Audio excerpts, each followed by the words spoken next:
welcome to the special edition of the First Look Carryover Special. And that didn't even make any sense. Gino Bacola, we have what we would call a carryover palooza going into the weekend at Santa Anita. I like that. Many carryovers, Gino. Tell us a little bit about what we have looked forward to. And we have Monday racing this weekend. So Friday, Saturday, Sunday, special Monday racing, Gino. They're calling it carryover city, carryover central, whatever you want to call it. Put your adjective on the end of it. We have 4 of them on Friday, 2 of them just at Santa Anita. That's the Super High Five and the $2 traditional pick 6 that we're going to talk about. And then both of the wagers that combine Santa Anita and Gulfstream Park, the Coast to Coast pick 5 and the Sunset 6, both of those are carried over. So we have 4 different carryovers to shoot for. And I think, George, you've got all the numbers on those carryovers, right? Yeah, on the regular standard $2 pick 6, it's 45,583. On the super high 5, it's 35,706. And then we got a couple of 15% low takeout bets. The sunset pick 6, that new bet we got, 54,236. And the coast to coast pick 5, which that's going to be my biggest, concentration on, is 48,661. So a lot of excitement the whole weekend, but especially carryover Friday. We just recorded a special bonus Coast to Coast Pick 5 show with myself and the Sniper that we're going to have drop on the Daily Racing Forum, all the social medias for a preview of that to help you out with the Coast to Coast Pick 5 for Friday, George, because I agree. I'm going to put a lot of my bankroll into that Coast to Coast. Yeah, whenever somebody called the Sniper is doing a show, you got to watch, guys. Absolutely. Well, George doesn't have to worry about a sniper because he's got a background that he's sitting in a closet from 1984. But you know that closet well, Chappie. That's my own closet. As a matter of fact, I still have a few jackets in there that don't fit anymore. You can have them, George. But and welcoming in Seminar Skip, who's fresh off. Now, look, welcome to the show, Skip. I know you're a little upset. We're going to get off topic for 1 second. You were very happy that the Kings opened the season last night. Skip is a big Kings fan. They did get beat 4-1. So hopefully you're calmed down now.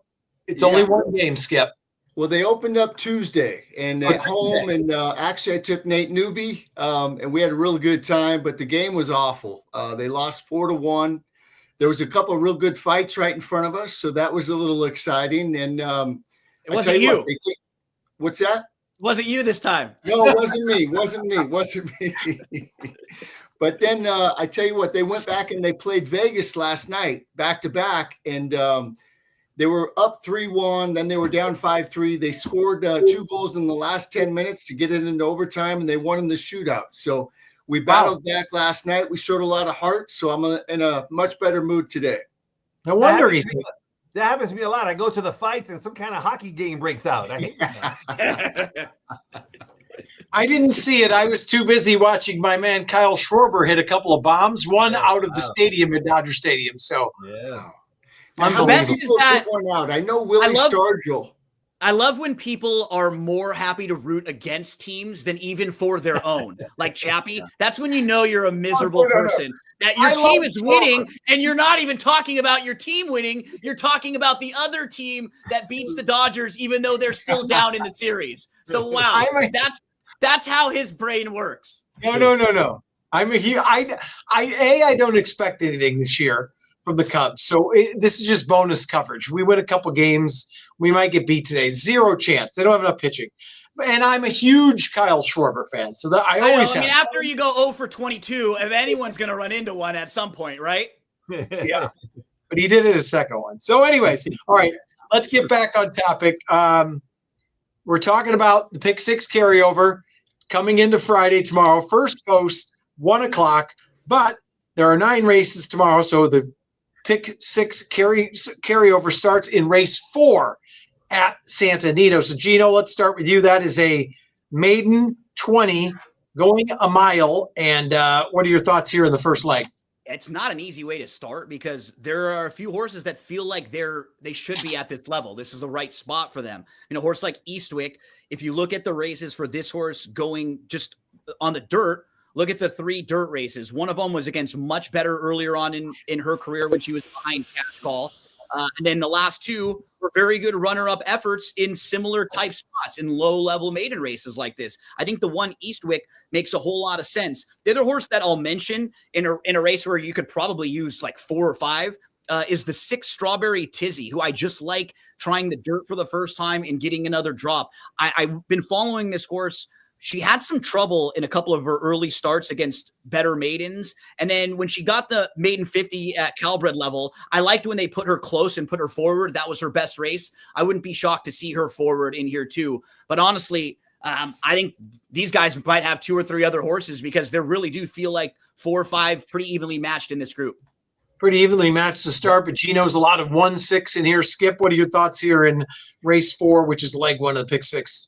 I thought it was a tough race. I'm going to use 3 in here. I'm going to use Eastwick, and Gino already talked about that one. So the next one I'm going to use is Thea.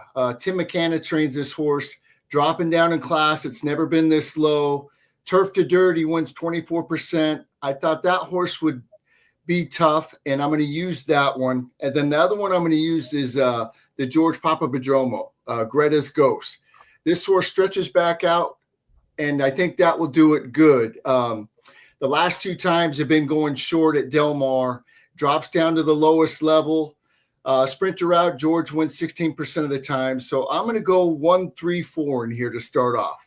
All right, so 1-3-4 there. And Giorgio, do you have Caitlin Fever at all in your what do you think about? Are you a big Pacers fan, or is that fit on the sheets? I know you're a big sheets guy. Yeah, but she said this is a great turf race. I love this turf race. This race is a great. It's not a turf race. Yeah, because everybody's PPs are just turf. Does anybody? None of these have any form on the dirt at all. Zero. Right. It's crazy. My top pick is Thea. I really like McKenna. I think he's a really good trainer. Super underrated. I don't think a lot of people are going, "Oh, McKenna, got to bet him," but I like him a lot. And Thea takes a huge drop, even though it's, grass, but they're all grass. So really, it's almost like handicapping a grass race. Thea takes a big drop from 50,000, first time ever for 20,000. That's got to help. And then I love Caden Clark. I mean, I'm sorry. That's the reason I watch, women's basketball, and I love it now. And I never watched it until Caitlin showed up.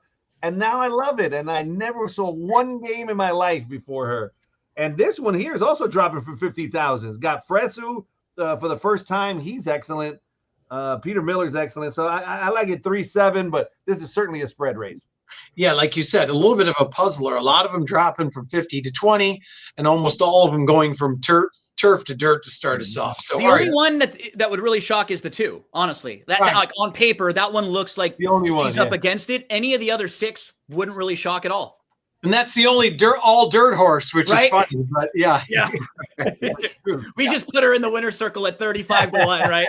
Exactly. Well, then we'll be doing the double carryover show tomorrow evening. Friday night. Kick right back here. Yep. Exactly. All right, Skipper, leg 2 is race 5. We're going 6.5 furlongs down the hill, optional 80, non-winners 2X. Good race here for the second leg. What are your thoughts here in leg 2? This is my deepest race out of the sequence. I couldn't make heads or tails of this race. I'm going to use the 2 Practical Dream. This horse drops out of the J.C. Harris, grade 3. That was just, a week ago or a week and a half ago. That horse is definitely going to be on my ticket. I'm going to use the 3, the Drysdale Egyptian Mayo. That horse ran really, really good at Del Mar. Gosh, and a buddy of mine had that horse that day. It was 30 to 1, came flying on the outside. And I think that horse will really like the added distance. I know it has the race down the hill before, and it raced against Queen Maxima. We know how good she is. So the 3 Egyptian Mao is going to be on my ticket. I'm also going to put the 4 Jane Austen. This horse they paid $750 for. Won its first 2 starts very nicely. Then they put it in the grade 2 Summer Oaks back in 2024. Something must have gone amiss. They laid it up a little bit, come back, training well. That horse has got a lot of talent. So Jane Austen's going to be on the ticket. Also, I'm going to put the 6, Brit Tiger's Magic. That horse is 2 for 2 on Santa Anita Turf Course. It's 1 coming down the hill. Peter Miller takes the blinkers off. I like that. There looks to be like there's some speed in here. This is a speed horse, but it showed 2 back at Del Mar. It can win from coming off the pace, so it's tactical. I like that. The other one I'm going to use is Get the Money. Brian Cornier trains this horse. It's been on the dirt the last 2 races at Del Mar and Los Al. Now it goes back to the grass. I think this is a better grass horse. It does have a win coming down the hill. And I tell you what, this horse is going to be on my ticket. I like that one. And then the last one, it's also eligible. I don't know if it's going to draw in or not, but if Home Game draws in, I'm definitely going to put Home Game on my ticket also. So I'm going to go 2, 3, 4, 6, and 8. And if Home Game gets in, I'm putting Home Game also. All right, so Spreadsville for Skipper. George O is firing away on today's races while doing the seminar, which I like. So, George, as you hopefully build some money in your bankroll right now, what do you like in the 5th race tomorrow? All right, so you guys know I write Santa Anita hoy, sábado domingo. Sábado domingo. In the program every day in English and Spanish. The Spanish picks so much better than the English picks. They got a higher win percentage. But anyway, this is my best bet of the day in Santa Anita hoy, and I'm going to be singling him. And you know, my whole day revolves around this runner. Number 3, Egyptian Mao. And you look back and ran in South Africa against Give Me Another. It has to be related to I'll Have Another somehow. You got to think that. But Give Me Another is a beast. It won 3 in a row, grade 1s, grade 3s. So ran against monsters. Prior to that was running great. Then comes here, runs into Queen Maxima, and really had problems in that race to boot against Queen Maxima, or would have been closer, much closer. And then last race was just visually impressive. The way this one closed a ton of ground at 5 furlongs. I think 6.5. She's going to love it. She's got Mike Smith, who's like, well, he's like 103 years old, but he's still in the Hall of Fame. And it's my best bet of the day, my single everywhere. Egyptian Mao, Mao, Mao, Mao. What was it? Deer Hunter? They slapped the guy. Mao, Mao, Mao, Mao. Anyway, Egyptian Mao is the one for me. From the 1980s bunker, George will be singling Egyptian Mao. Skipper is spreading. What are your thoughts here, Gino? Mike looks really good for being 103. I would Yeah, say like He does. fantastic. I do agree with a lot of what George is saying about the 3 Egyptian Mao. That horse, Give Me Another, who she was facing in South Africa, has come over here and is a graded stakes winner, won the John C. Maybe here at Del Mar. So if you were kind of curious where that South African form, like how good it was, well, that horse was really good, came over here and has won graded stakes races. And now this is a non-winner's a 2, an optional claimer for Egyptian Mao, who is also a previous group stakes winner over in South Africa. The way that her pattern is, right? She comes off of a long layoff. She hadn't run from March of 2024 to January of 2025. So she needed the race. She shows up. She runs a really good 3rd behind Queen Maxima in a race when she has a brutal trip. She has a bunch of trouble, no room. Then she's off from January all the way to August. So she needs that race when she shows back up. She still runs really well. She's only beaten a neck. She angles out. She closes a ton late. It should set her up so well for this race to come closing down the hill, putting 2 starts together, 2nd start off the bench. I think she's a major, major player. Opposite end of the spectrum, you got the speed of Bit's Tiger Magic. So I think, I have a horse that probably is going to be coming from way out of it. Then I have the horse who, if anyone clears the field, it might be this one. Get the Money is run really well down the hill. And if you notice, since running down the hill and winning that race, look at some of the horses who she's faced. AG Bullet is going to be one of the favorites in the Breeders' Cup Sprint. Sweet Azteca is going to be one of the favorites in the Filly and Mare Sprint. She hooks Splendora, Nothing Like You. Those are really nice horses. This is major class relief compared to some of those fields. So I'll probably be 3, 6, and 8. 3, 6, and 8 for you. All right, let's move on to the 3rd leg. And George O, we go to you, race 6. 6 furlongs here, maiden special weights. And what are your thoughts? Bob Baffert has the favorite drawing the rail off of a layoff, and he's been holding the cards in many of the races here. What are your thoughts here in leg 3? Yeah, so Baffert's got, like 3 runners in here. And in my eyes, I always feel that JJ Hernandez gets the pick of the litter for Bob Baffert. I could be wrong, I'm sure, obviously that's not always the case, but JJ Hernandez ends up on this one. They pay $2 million for this one. Not really working those bullet works that Bob Baffert's accustomed to. But I just think obviously $2 million is something there. And, I'm almost as old as Mike Smith. So, hey, Jude, don't let me down. I was waiting for that one, Georgie. Yeah. I was going to say, well, if the horse lays down, would they call it Hey Jude? Anytime you feel the pain, hey Jude. And hopefully, if there's room, they'll let him in, and then they'll let him out. Oh man! But I like the 3 inside runners. I mean, this is I don't know.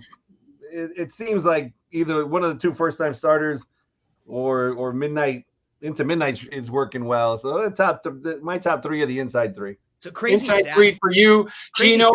Because you look at about the Baffert runner, the number 1 into midnight, and when you think of horses coming off of long layoffs, they generally are probably going to need a race or 2, a couple races for most normal trainers.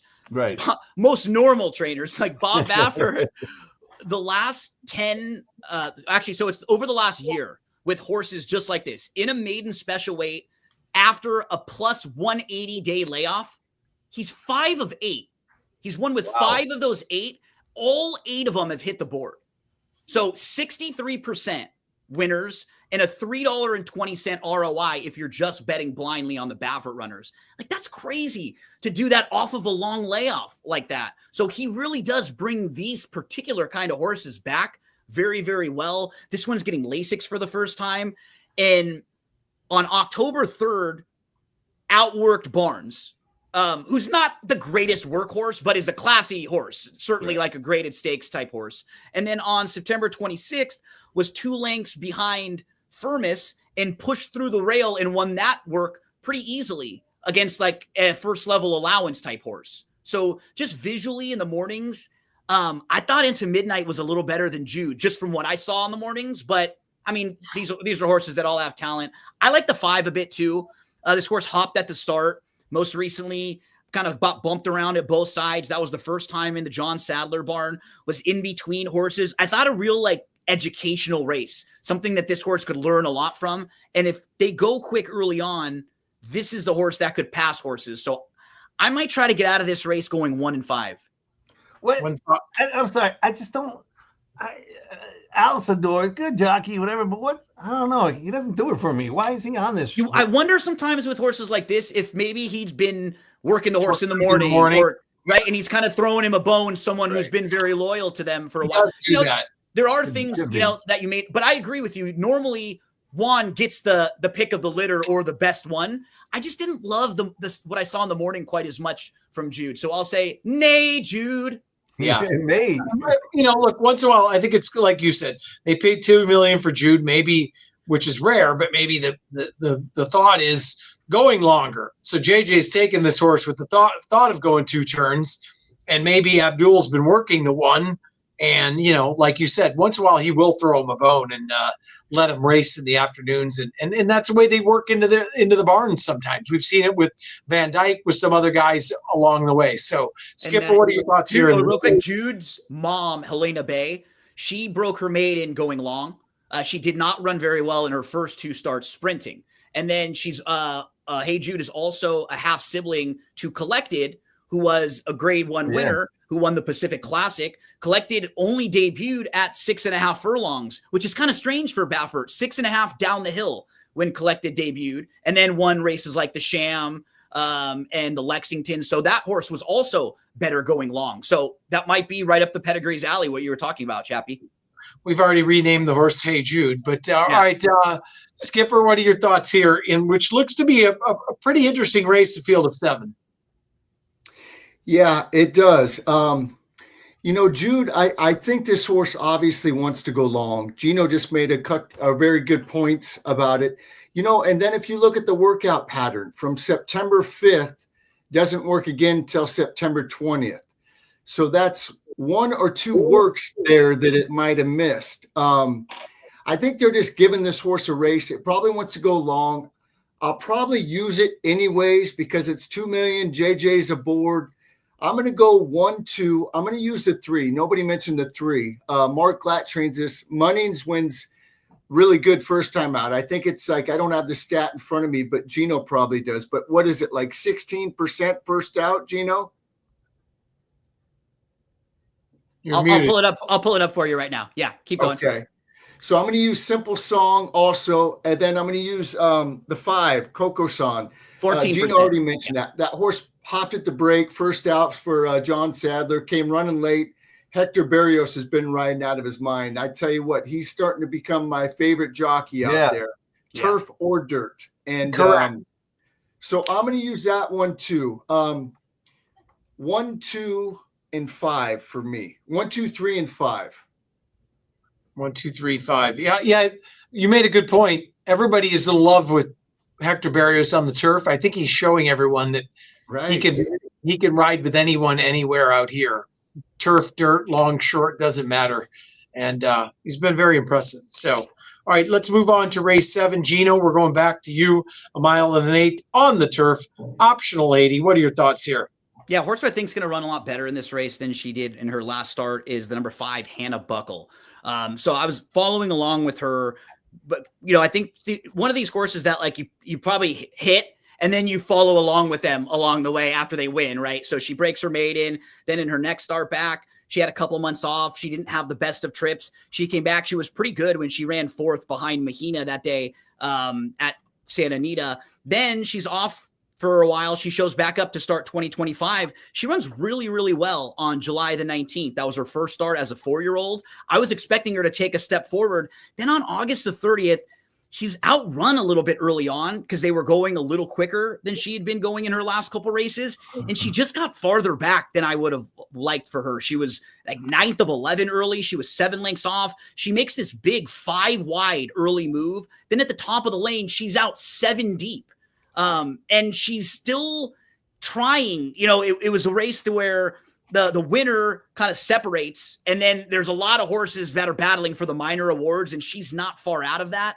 I think she's going to be able to get placed closer in this race and just have a much better shot here. So I definitely wanted to use the 5. I want to mention the 4, Certitude is obviously, I think, very logical. Will sit close in here. And then the other one for me, the 8, Hopeful, ran really, really well first time in the country. Then July 31st had this no chance trip when this horse was wide and never had a shot. And they thought enough of this gal to step her up in the John C. Maybe. And there was not really very much speed in that race. She actually lost to Gimme Another, the horse that we were just talking about. And they just put her on the front end. I don't think she wants to run that way. I think she wants to come from off the pace a little bit. She's sneaky to me, getting back to like an allowance level after facing tougher. I'm going to make sure Hopeful's on the ticket too. Another race where I think you can make cases for a lot in here. 4, 5, and 8 are going to be in the mix for me in a lot of spots. All right, Skipper, your thoughts here. Anybody else to add along with Gino's? He didn't mention Paradise Lake. Paradise Lake is going to be on my ticket. That's probably my top play. I like that. JJ Hernandez jumps aboard again. He rode her twice before. Like Santa Anita turf course, both wins have been at Santa Anita.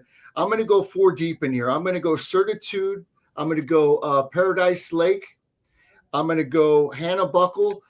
Gino made all those great points. I bet Hannah Buckle last time after that one win at Del Mar. And I tell you what, I loved her that day. And she was 9-2. And the trip that she got, it was just not a good trip. And then wide and then making the big move. And, she only got beat 5 lengths. That was a much better race than looked. Yep. And then I'm going to go, the last one I'm going to put, like Gino said also, Hopeful. So I'm going 4 deep. Certified, Paradise Lake, Hopeful, and the other one, Hannah Buckle, the 5. A A lot of 4, 5, 7, 8s there. Georgie, anybody else to add? Maybe a sheet number that's sneaky. My whole day revolves around give me another. I'm betting on everybody who ever ran against give me another. And so I'm using hopeful for sure. I think obviously Certitude, I think that sprint should set her up perfectly for this race. And here's a horse to consider. Number 1, Little Hidden Port. John Sadler is John Sadler, one of the best of all time. He doesn't put horses in races because he wants to see. He puts them in there if he thinks he's got a shot. Little Hidden Port debuts and Sadler puts her in a grade 1 race at Del Mar. Obviously ran terrible, but you think Sadler's like, oh, I'm stupid. No, he thought highly of this runner. And John Sadler's one of I respect him immensely. So, John Sadler puts him in there. He thought the world of him. He was, had a 2-race win streak going into that race from Argentina. He's dangerous. And in Certitude, he's got Hector Barrios. You got to use him. I bet him Monday in a match race at a barn near, I went to like a Latino ranch. And so he's wonderful everywhere. Grass, dirt, ranches. He's great. All right, so Georgie putting a little twist in there, adding Little Hidden Port as we move on to race 8. Skip, back to you. 5.5 furlongs, 10 dime claimers, a field of 8. What are your thoughts here in the second to last leg? I'm going to go too deep in here. I'm going to use the 1 Gypsy Lynn and the 2 Auditory. So the one's out. Yeah. The one's out. Okay. I'm going to go 2 Auditory. I like this horse. And why are we laughing here? You just got your single. Okay. Well, I tell you what, my single's in the last. I love a horse in the last, but I like Auditory here. These Los Al connections, Antonio Flores and Parisi, or however you say his name. Pirates. There you go. They good connections. They do very well at Los Al. He does have 2 wins at Santa Anita. He claimed this horse 2 back for 16. I think they're just dropping it in a perfect spot here. And I'm going to use Auditory. I think I'm going to single there because I only like the 1 and 2. The 1's out. So I'm going to end with 2 singles. And who's the jockey? Edgar. Well played. There you Well go. done. Georgie, your thoughts here? I like, a couple of Los Al type horses, but I like Feisty Matoli on top, claimed by Chuck Treese, who another one that I think is a really excellent trainer. And first time in the barn, one for fun. So I'm certainly using Feisty Matola. I'm using the 6, and I'm using that Paya Papa Paris jockey on number 1, on number 2, Auditory, Papa Pimple, whatever his name is. All right, these races can be a little tricky, Gino. Do you have anybody else to add besides what they've talked about so far? It's kind of funny because I agree with George on Feisty Matoli. For this type of a race, there isn't that much early speed on paper. A lot of these horses are quick. They can go. They're coming out of their sprint races, but there aren't that many horses who are all, really fast, get the lead, going 5.5 furlongs. I think Feisty Matoli is the quickest horse from the outside and can sit off a little bit. I just hope he can get the 5.5 because it's a little farther than where we've seen him at his best. The other horse who I want to mention, in case they do go quick early on, I want to have a horse who I know can come closing. Rose of Jericho is a little bit interesting to me. So just look at the races that he's coming out of overall. He's actually been in some of the tougher races. Like in June, he's in against 20 claimers and he's running 3rd in that race, right? And following that, he's against 12 5-claimers at Los Al and he runs a really good 2nd there. Then he's actually in one of those like protected starter allowance races that come up really, really tough because it's a place where a lot of the trainers can send horses like this that they don't want to get claimed. That are like really nice claiming horses. So they send them over there. And then last time Rose of Jericho was, got shuffled to last, was inside and really closed well. So I think she could get the trip if they go too fast early. I think Feisty Matoli is the one that gets the best of the speeds. I might try to get out of here with those 2. If I used one more, it would be Auditory. with Paella. That guy. Yeah. Paella. Paella. Yeah. Let's beat the crap out of him if he loses. Edgar Paella. All right, Georgie. Yes. We're going to the final leg. Hopefully, we're all alive here with the carryover. Race 9, state bred, Calbreds, a mile on the turf. What are your thoughts here in the final race? I'm singling a horse here as well. So I got 2 singles, and this is one of them. It's number 3, Vodka. And if he doesn't win, I'll just get drunk, but forget about it. But when if he does win, you can still get drunk too. I can still get drunk. Easy way. There's a drunk in my future. My future, I'm gonna get drunk one way or another. But I really like this angle, and I play it a lot. Sometimes if I don't know a track or whatever, but a runner that was favored last time out and loses, a lot of people kind of tend to stay off him for whatever. Oh, he failed as the favorite, but Vaga was the favorite last time out, and I thought if you look at that race, had many excuses. It was a race that I think he either could have won or been a ton closer. From that race, he comes with a brilliant workout, best of 34. So I just think that Aggie's got this one sharp as heck. And I think he's going to get back to that winning way on August 1st. And I think he's clearly the one to beat. That August 1st race, he ran an 8, which was the best number, a thoroughgraph number in the race. Then he ran an 11 with trouble. Third start off a layoff is often a runner's best. I think he's going to explode through it. And he's, singling for me with Ken Desarmao aboard. Well, obviously, trouble last time out. The time before that, off that long layoff, big giant horse just drew off, went straight to the front, and just was dominant. So, Gino, what's funny about the running line last time out? Like it looks like he wasn't anywhere close early. It actually wasn't the case. He broke really well, but there were like 5 or 6 other horses who were all right in the mix with him, and they had to make a decision. And so instead of battling with all those horses, they took back, and he ended up getting stopped multiple times behind horses. He tried to move up the inside, got stopped, and then you see him kind of really showing some good energy late. But this horse has a lot more early speed than it may look if you're just like peeking at that last race. So I think that's why they had him work like that in the morning, just to make sure they want to get him out, go on with it, because that worked very well with him. I have to have him on the ticket, but there are 1 or 2 others I wanted to include just in case. Winning Patriot was also extremely impressive, but the one that I think could offer a little bit of value here is the 1, Stolen Treasure. It's a horse who had been off from May of 2024 to September of 2025.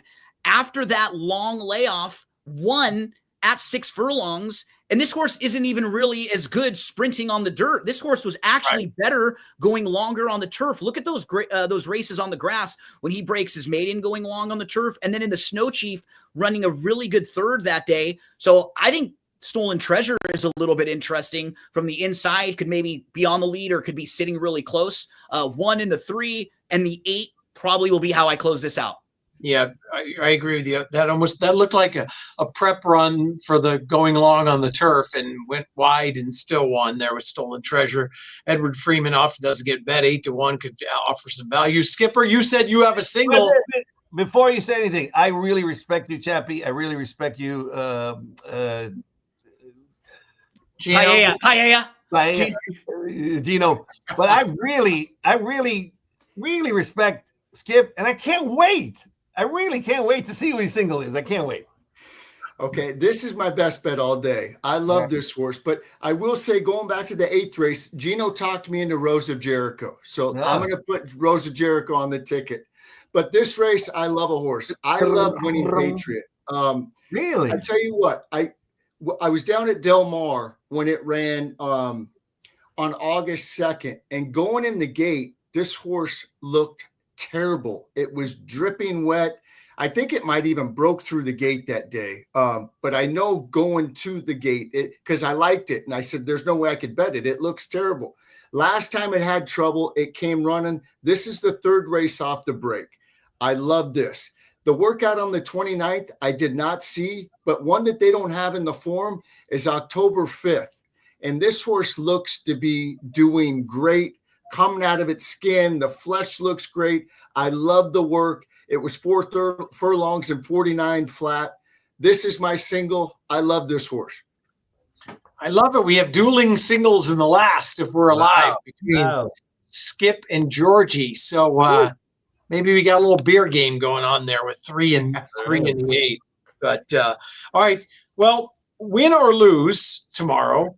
The last race goes off around 5:03. So at 5:10-ish, 5:15, we will be back on here doing the preview show for the pick 5 leaving into Saturday. So one time, can one of us be in a great mood after winning on Friday and not oh great. Man, I got stuck behind horses, right? That's what you're going to hear tomorrow at about this time. I want one of us to be glowing and say we just connected on one of these carryovers, right? That'd be exactly. Great. Yeah. Hopefully tomorrow's the day. Exactly. And I know today, when we get off the air, Gino will be watching the Dodgers. Yep. Skip will probably be watching some kind of a Kings replay or show or something like that. And George will be watching the Love Boat in Fantasy Island from his 1983 bunker. The plane, boss, the plane. With Hervé Villachez, and we will be back tomorrow. So good luck, everybody, with the pick 6 carryover. We'll see you tomorrow after the last race for a preview show for pick 5 on Saturday, and a big weekend with Monday racing as well. Good luck, everybody. Thanks, guys. We'll see you tomorrow. Let's hit this pick 6. Good luck.